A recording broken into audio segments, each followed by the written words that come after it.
est un magazine qui sert de pont entre les Burundais en exil et ceux restés au pays à travers des informations bien fouillées concernant tous les domaines de la vie du pays. Le magazine Humura Burundi est diffusé sur le web via le site de la RPA www.rpa.bi.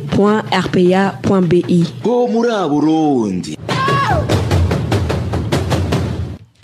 Bonsoir et bienvenue dans le magazine Humura Burundi du 16 juillet 2019 dont voici le sommaire. Récemment libéré des cachots de la police exige cette fois-ci aux familles de ne pas faire le deuil de 2 personnes récemment exécutées à Bubanza. Et depuis 2 semaines, la famille n'a pas de traces de l'étudiant Chanel Nkunzimana de l'université d'Ongozi. Les Imbonerakure d'Ongozi signalent qu'il a été conduit à Bujumbura dans un lieu de détention inconnu. Et dans notre série de reportages sur le système sanitaire burundais, aujourd'hui nous aborderons les défis liés au mécanisme public d'assistance médicale. Nous parlerons de la mutuelle et de la carte d'assistance médicale CAM. Dans la cabine technique, il y a Steve Nyungeko. Ingénieur Ejide Ngemero prend les images. À la présentation, c'est Emile Nibasumba. Bienvenue encore une fois.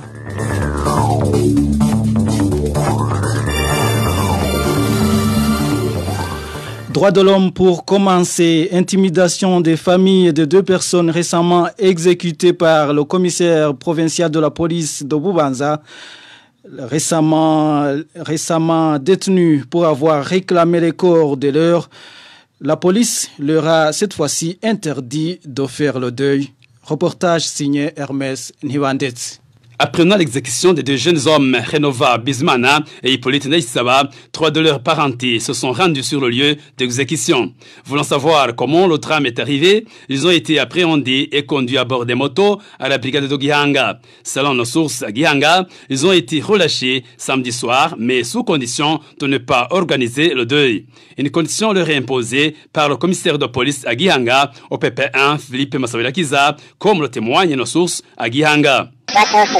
La police leur a intimé l'ordre de ne pas faire le deuil s'ils passent outre la condition. La police a menacé d'appréhender d'autres. Nous nous insurgeons contre cette mesure car dans la culture burundaise, le deuil a une signification très importante. Ils nous ont signifié qu'on ne peut pas faire le deuil parce que les nôtres étaient des malfaiteurs qui commettaient des crimes. Les proches des familles des victimes déplorent le comportement de la police qui arrête des gens et les exécute au lieu de les traduire en justice. Ils ont été arrêtés puis ligotés et par après tués sauvagement. Si une personne est arrêtée et assassinée, c'est un crime. Il faut plutôt la traduire devant la justice pour qu'elle fasse son travail. Au PC1, Prosper Manilama, commissaire provincial de police à Bubanza, est pointé du doigt comme étant celui qui a exécuté les 2 hommes, à savoir Renova Bizmana et Hippolyte Neissaba. Crime commis en complicité avec au PP1 Philippe Massawelakiza, commissaire communal de police de Gihanga. Toujours droit de l'homme, un étudiant de l'université d'Ongozi a été enlevé il y a plus de 2 semaines. L'étudiant en question aurait proféré des propos incriminant le pouvoir de Pierre Nkurunziza en présence de certains Imbonerakure de la ville d'Ongozi. Les détails avec Rachel Kagissi. Chanel Nkunzimana, étudiant à l'université d'Ongozi, a été enlevé en date du 29 juin après avoir été appelé au téléphone par son ami. Les kidnappeurs ont amené l'étudiant chez l'agent du service national de renseignement Alexis Ndaïkengurukié, surnommé Horoka. Selon certains Imbonerakure de la ville d'Ongozi, Chanel Nkunzimana a été ensuite détenu au bar chez Dominique Nyamugaruka, situé à Viegwa dans la commune Ngozi. Dans cette maison, il a été torturé par des Imbonerakure, y compris Régis Ndizeye, un planton de la mutuelle agence d'Ongozi. Ces Imbonerakure ajoutent qu'en date du 4 juillet, Chanel Nkunzimana a été transféré vers un lieu inconnu à Bujumbura par Jovin, chef du service national de renseignement Ngozi. Chanel Nguzimana est victime des propos défavorables au pouvoir d'Nkurunziza qu'il aurait proféré en date du 16 mai en présence des Imbonerakure dans le bar de Dominique Nyamugaruka situé à Viegwa en commune Ngozi. Parmi les Imbonerakure qui étaient sur place ce jour-là figurait un certain Régis Ndizeye surnommé Majerus. Depuis lors, la planification de son enlèvement a été organisée comme l'indiquent certains Imbonerakure de la ville d'Ngozi.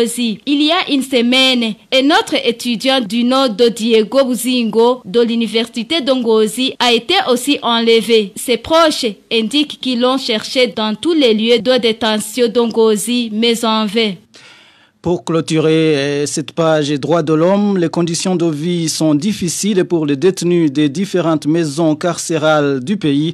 Ils sont confrontés aux difficultés de logement, à la ration alimentaire insuffisante, ainsi qu'à des maladies liées au manque d'hygiène.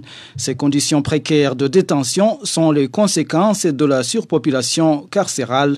Le point avec Vicky Chris Ninheritz. Sur 4194 places disponibles dans les 11 maisons de détention du pays, il y a actuellement plus de 10 600 détenus, selon le rapport du 30 juin 2019 de l'Association burundaise pour la protection des droits humains et des personnes détenues à APRODH. Cette surpopulation carcérale, très remarquable dans ces différentes prisons, a des conséquences néfastes sur la vie des détenus. Dans les prisons d'Omhimba, Muramvya, Gitega, Ngozi, Bubanza et de Rumonge, les détenus sont obligés de dormir les uns sur les autres, d'autres dorment à la belle étoile dans les cours intérieurs de ces prisons où ils ne peuvent pas avoir de l'abri quand la pluie tombe ou quand il y a un soleil accablant. Par exemple, les infrastructures de la prison de Ruigi réservées aux hommes sont très vieilles et les détenus craignent que ces bâtiments leur tombent dessus. Ainsi, à cause de leur effectif très élevé, les détenus ont dû démolir les portes des cellules pour pouvoir respirer. Un autre problème auquel ces détenus font face, c'est le manque criant d'une bonne hygiène. Le cas illustratif est celui de la prison de Ruigi, réservée aux hommes, où il n'y a pas assez de latrines, et dans les prisons de Rumonge et d'Omhimba, il y a un manque d'eau potable, où les détenus sont obligés d'en acheter eux-mêmes.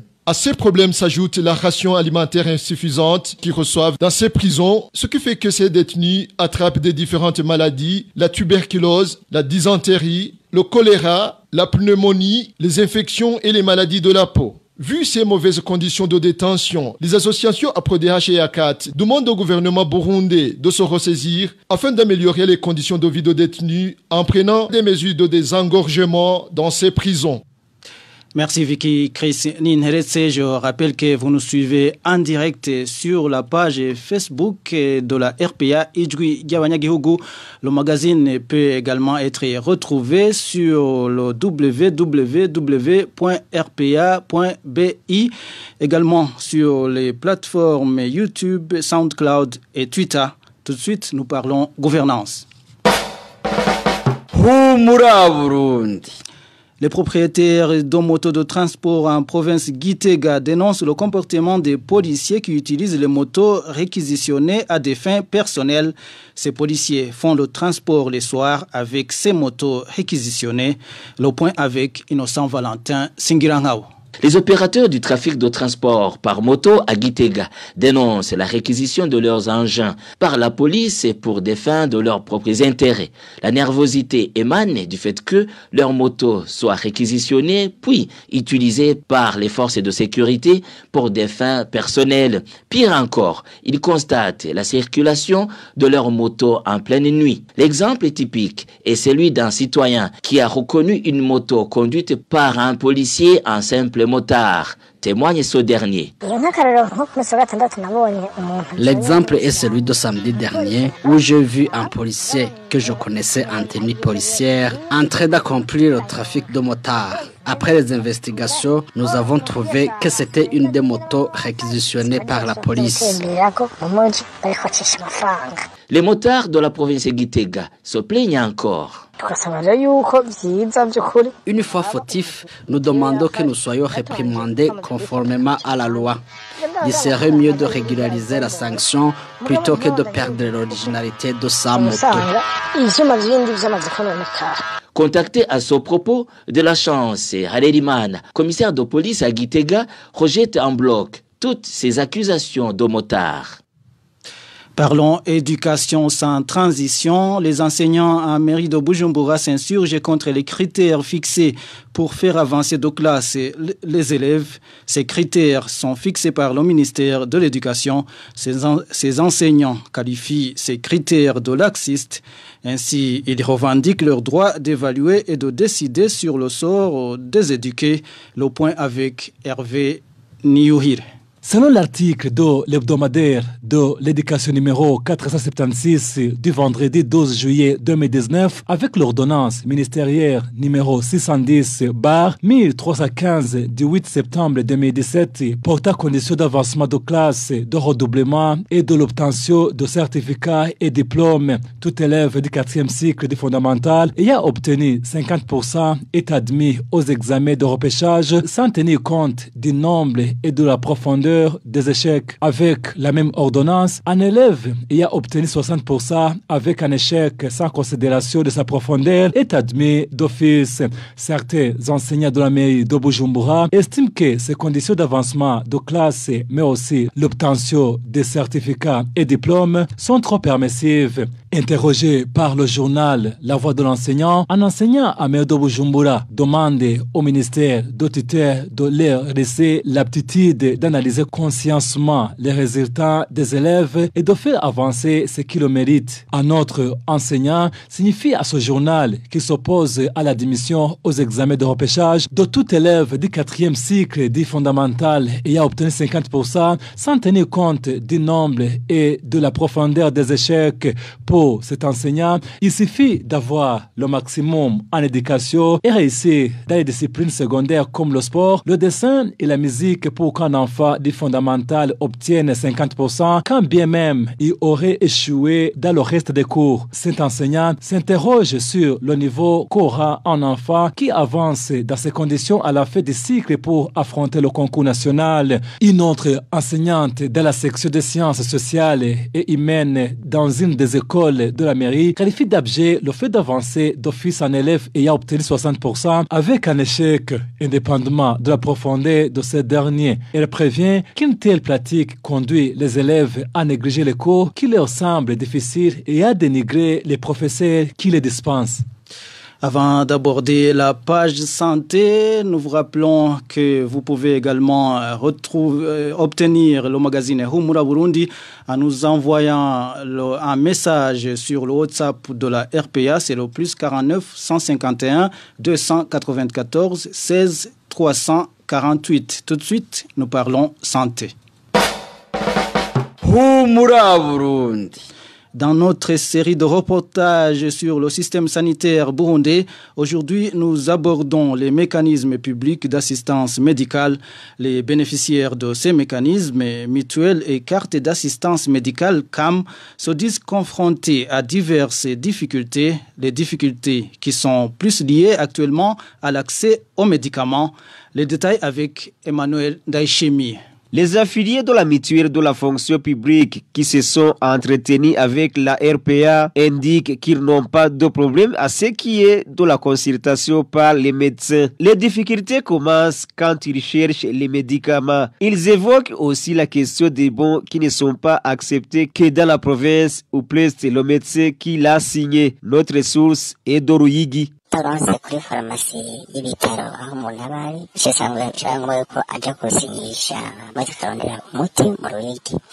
Si tu ne trouves pas le médicament à l'hôpital proche, tu es obligé d'aller chercher ce médicament à Ruyigi. Arrivé là-bas, tu peux aussi manquer ce médicament et tu vas ailleurs comme à Gitega. Il y a risque de ne pas avoir tous les médicaments. La mutuelle n'a pas suffisamment de médicaments. Par exemple, si un médecin prescrit 3 médicaments et que tu trouves un seul, tu n'es pas soigné. Le système de la mutuelle est verrouillé. Les bons délivrés à l'intérieur du pays ne sont pas acceptés à Bujumbura.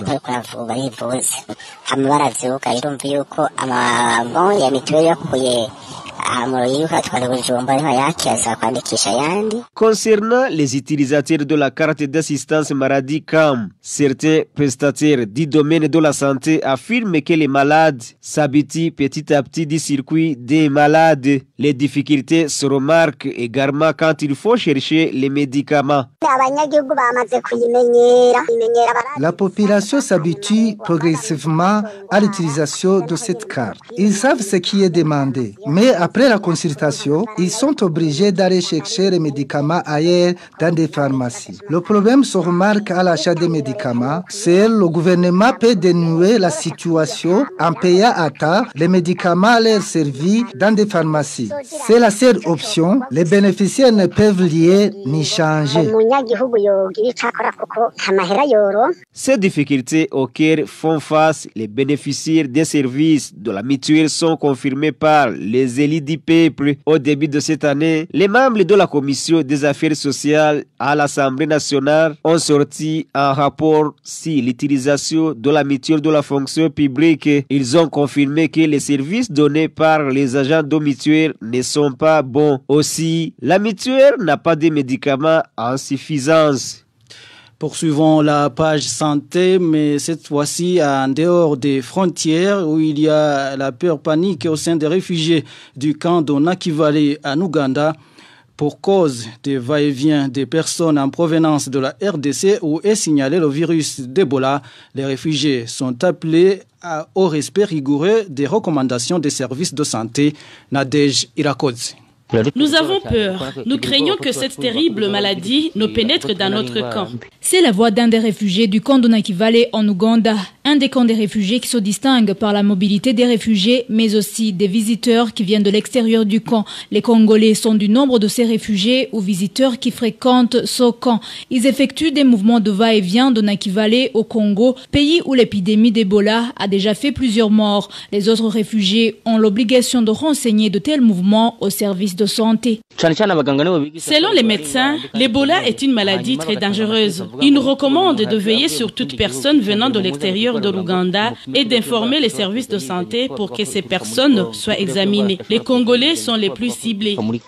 Nadine Nyogushimwa, un des agents communautaires de santé au village d'Ongaramabi, confirme que le camp est en alerte. Pour elle, les agents communautaires sont les premiers qui doivent se renseigner sur les va-et-vient des réfugiés et visiteurs pour donner des rapports aux services de santé. La sensibilisation à l'hygiène est un autre moyen utilisé pour prévenir cette épidémie, ajoute cet agent communautaire de santé. Surtout que l'on parle de la propagation de l'Ebola ces derniers jours, nous sensibilisons les réfugiés à renforcer l'hygiène. Nous conseillons aux réfugiés à se laver régulièrement les mains avec du savon, mais aussi d'éviter de se serrer la main pour se saluer.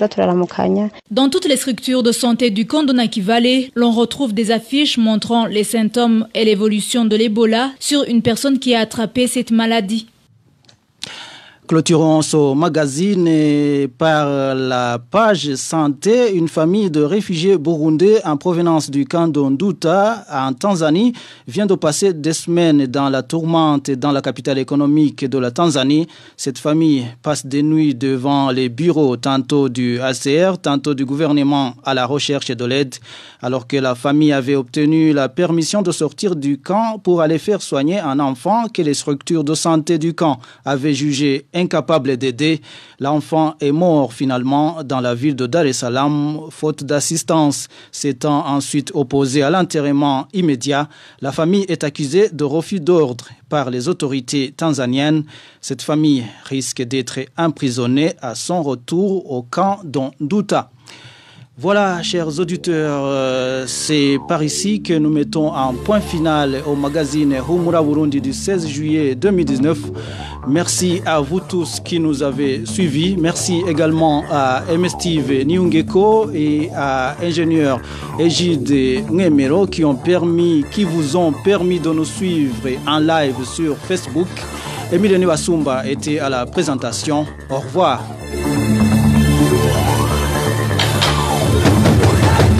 C'était le magazine Humura Burundi. Un magazine campant pour relier les Burundais en exil et ceux toujours au pays à travers une information de qualité.